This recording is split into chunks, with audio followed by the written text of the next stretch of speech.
Bonjour, salut tout le monde, j'espère que tout le monde va bien, que la semaine va bien.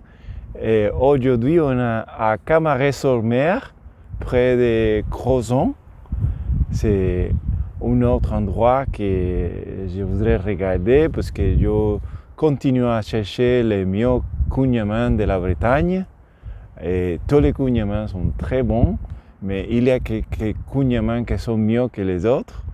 Et on a ici, il y a un endroit historique au site classé, et les minières, je pense que je le dis bien, ils sont là. C'est très joli aussi. L'autre côté, là-bas, à sa direction là-bas, c'est la mer. Et c'est spectaculaire.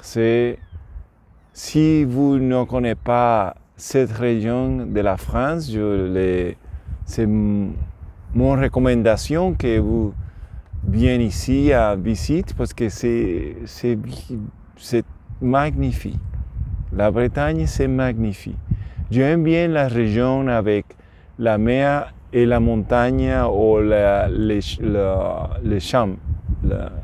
Et c'est ici un endroit comme ça. J'aime bien ça, toujours, je voudrais toujours avoir la mer devant et derrière de mes maisons, ou la montagne devant ou derrière, mais les deux, que je peux faire beaucoup de randonnées et aussi aller à la mer et faire des surf ou différentes choses comme ça parce que j'aime bien ça. J'aime ça beaucoup.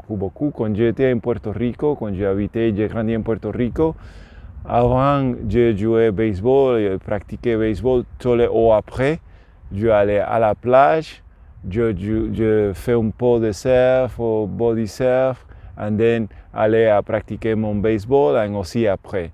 Tous les jours, et then après, je allais à ma maison. C'était une routine que je fais là-bas. J'espère que les gens qui ne me connaissent, mon nom c'est Manny, je suis el boricua français, je parle en français les jeudis, ou j'essaie de parler un peu plus de français les jeudis, parce que je sais que je dis beaucoup de choses qui ne sont pas correctes en français, mais j'essaie de faire comme ça. Et je lis en français aussi, mais une chose c'est... Merci, France. Désolé pour le vent, parce que j'essayais de faire ça maintenant, parce que l'endroit c'est très joli, mais je sais qu'il y a un peu de bruit, il y a un bruit de gens qui travaillent, aussi le vent. On a décidé de faire le maintenant, parce que aussi bientôt il va pleuvoir. C'est aussi parce que je suis ici en une minière. Je me cache en une minière ici parce que c'est un peu mieux de faire comme ça. Mais je lis en français les jeudis. Les gens qui ne me connaissent peuvent abonner. Et je ne m'amène pas de ma expérience en la France comme une personne de Puerto Rico. On habite en la France, on voyage en notre camping-car avec notre deux chats, ma femme et moi. Ma femme, Florence, elle est française.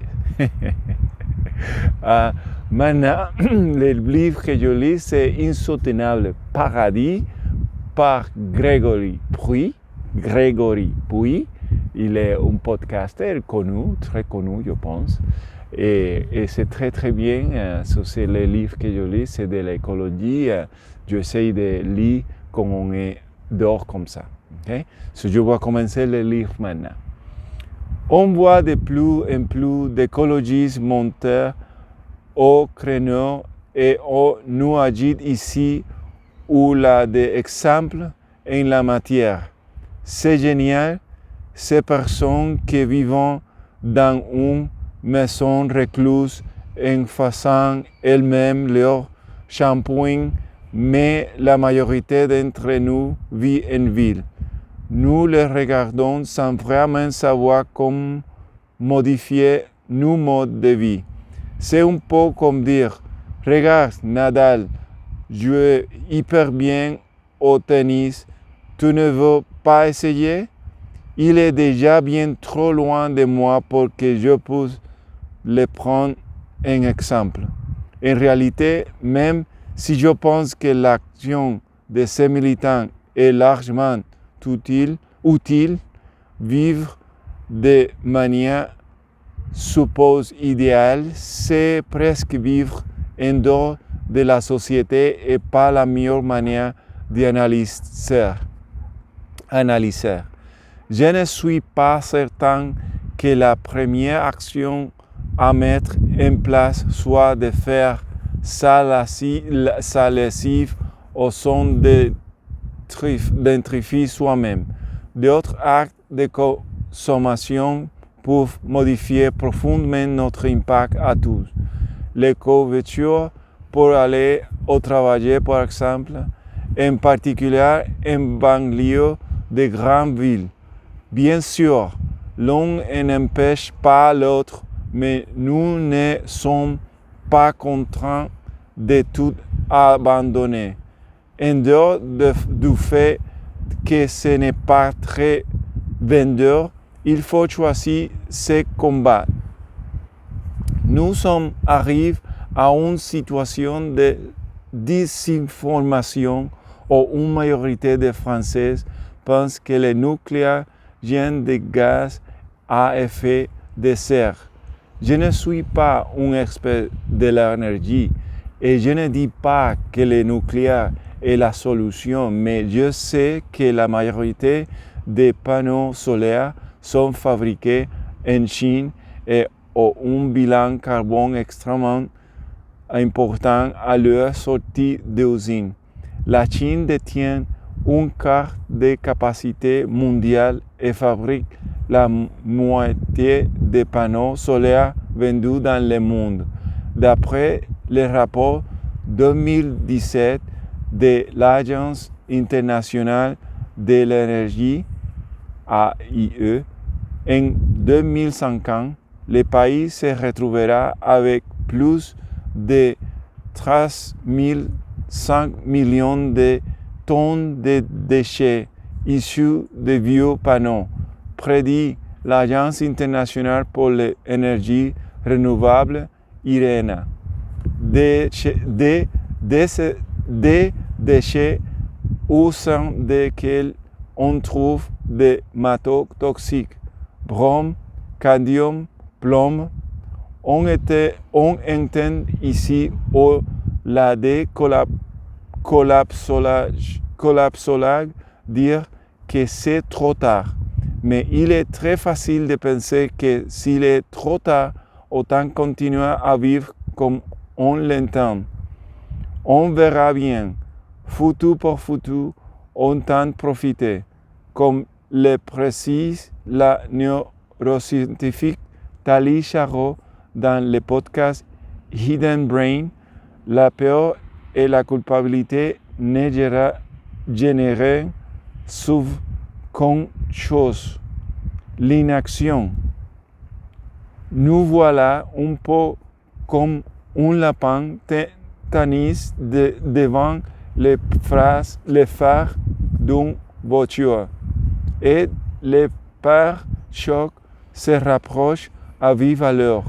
Ce n'est donc certainement pas la meilleure manière de vous convaincre, nous plus, car nous sommes capables de filtrer ces messages pour la rendre invalide. Une part des militants écologistes sont de plus en plus violents parce que la société ne réagit pas.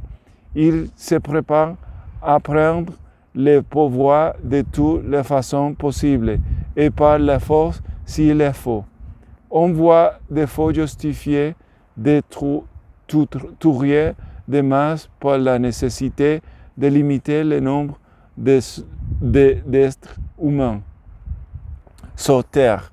Même Nicolas Sarkozy nous a scandé en août 2019 que le défi n'était pas écologique mais démographique, que les Chinois, les Indiens et les Africains fassent moins d'enfants après tout. Ce n'est évidemment pas la fond de ma pensée, mais disons que cela serait facile de se laisser manipuler par de tels propos. Les solutions simplistes aux problèmes complexes ont quelque chose de sexy. En plus, ça tombe bien, ça passe bien en un tweet. Nicolas Sarkozy n'a pas tout pouvoir compter autant de milliards d'êtres humains sur la planète et un défi que nous oblige à repenser le mode de vie de chacun et particulièrement en Occident. Je vais arrêter là parce que c'est un peu long, mais c'est très bien. J'espère que vous l'aimez bien et que vous avez un très bon fin de la semaine et week-end. Ciao!